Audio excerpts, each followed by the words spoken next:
ऐक ना, बोला की. परवा आपण जे आस्क मी क्वेश्चनची स्टोरी टाकलेली ना, त्याच्यावर एक प्रश्न आलेला कोणता हो? की मन खूप चंचल आहे, ते स्थिर करण्यासाठी काय करावं लागेल? खूप सोपं आहे. मी तुम्हाला एका उदाहरणातून समजवते.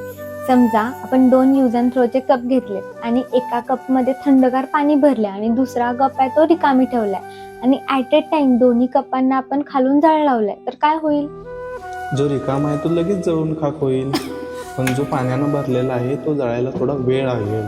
अगदी बरोबर. रिकामा ग्लास लगेच पेट घेईल, पण जो दुसरा ग्लास आहे पाण्याने भरलेला तो लगेच जळणार नाही, कारण का त्यातलं पाणी त्या कागदाला जळू देणार नाही. आपल्या लाईफचं पण तसंच आहे. जेव्हा आपलं मन रिकामी असतं तेव्हा मनामध्ये नुसता विचारांचा पोकळ गोंधळ सुरू असतो. त्यामुळे काय होतं, बाहेरची निगेटिव्हिटी, लोकांचे टोमणे किंवा छोटे मोठे अडथळे आले तर मग आपण लगेच पेटून उठतो. म्हणजे आपलं मन अस्वस्थ होतं, आपण चिडचिड करायला लागतो.